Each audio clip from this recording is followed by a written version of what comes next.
Hello दोस्तों, मैं doctor Rajesh Goyal Prakash mission hospital टहाना से। आज का जो टॉपिक है अपना वो IUI के बारे में है, रिलेटेड टू फर्टिलिटी। तो बेसिक इंट्रायूट्राइन इंसेमिनेशन इसको बोलते हैं। तो ये कैसे करती है, कब करते हैं, इसके बारे में डिस्कस करेंगे। तो ये बहुत ज़्यादा एक्सपर्ट तो नहीं है, पर एक नॉर्मल गाइडलाइन है कि कैसे डॉक्टर्स कैसे इसको करते हैं, कब करते हैं, उसके बारे में बताएंगे। तो बेसिक किन पेशेंट्स में किया जाता है, ये नॉर्मली जैसे अगर किसी पेशेंट का स्पर्म काउंट कम आ रहा है और ट्यूब्स उसकी नॉर्मल है, अगर हमने जैसे अल्ट्रासाउंड किया है या हिस्टेरोसल्फेंजियोग्राफी हम जिसको कहते हैं या हिस्टेरोग्राम किया है, तो उसमें अगर ट्यूब्स दोनों साइड की या एक साइड की नॉर्मल आ रही है तो ही IUI परफॉर्म की जाती है। अदरवाइज अगर ट्यूब्स ब्लॉक हैं तो IUI का कोई महत्व नहीं रहता। तो इसमें बेसिक ये ज़रूरी है एग से ही बन रहे हों। तो उसके लिए पेशेंट्स को हम प्रैक्टिकली क्या होता है, कंट्रोल्ड ओवुलेशन करते हैं शुरू से ही। अगर थोड़ा बहुत कमी पेशी है एग के लिए, जो हम दवाई ओवुलेशन के लिए आती हैं क्लोमिफेन या लेट्रोजोल, वो 5 दिन के लिए देते हैं, वो सेकंड डे से स्टार्ट करते हैं। उसके साथ के साथ ओवुलेशन स्टडी करते जाते हैं। ओवुलेशन 3-4 डे से स्टार्ट मेजरमेंट हो जाती है।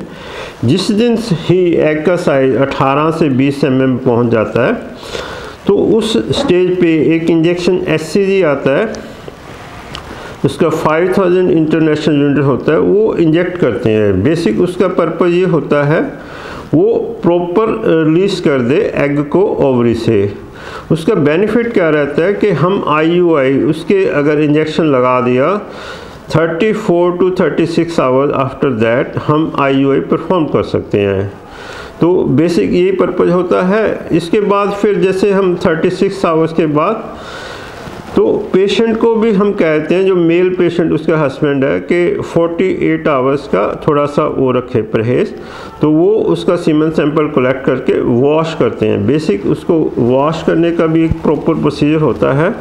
उसको एक स्पेसिफिक मीडियम होता है, उसमें डाल के प्रॉपर वॉश किया जाता है, पूरी स्टेरिलाइजेशन रखी जाती है।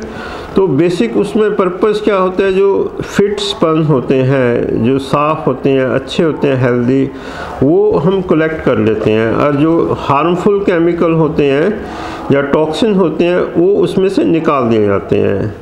तो फिर उसके बाद वॉश करने के बाद इसको टेम्परेचर कांस्टेंट में रखा जाता है। तो फिर यूट्रस में एक कैनुला आता है, वो आगे तक चला जाता है सर्विक्स क्रॉस करके, तो उसके थ्रू वो इंजेक्ट किए जाते हैं। तो इसमें भी ध्यान रखा जाता है। तो फिर उसमें क्या है, बेसिक जो स्पर्म्स का ट्रैवलिंग टाइम कम हो जाता है, उन्होंने सीधा फैलोपियन ट्यूब्स के नज़दीक पहुंच जाते हैं, तो प्रेगनेंसी होने के चांस बढ़ जाते हैं। तो दोस्तों बेसिक जो IUI है, IUI तो ये 4 बार एवरेज नॉर्मली ट्राई करते हैं। तो कई स्टडीज या डॉक्टर्स कहते हैं इसको 10 बार भी ट्राई किया जा सकता है, पर एवरेज 4 बार में फ़ायदा आना हो तो आ जाता है, नहीं आता।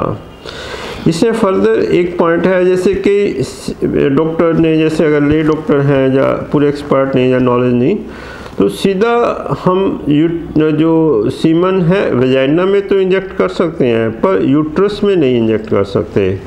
अगर सीधा हम ट्राई करेंगे तो पेशेंट शॉक में जा सकता होता है, वो कभी भी ऐसे नहीं एडवाइजेबल होता।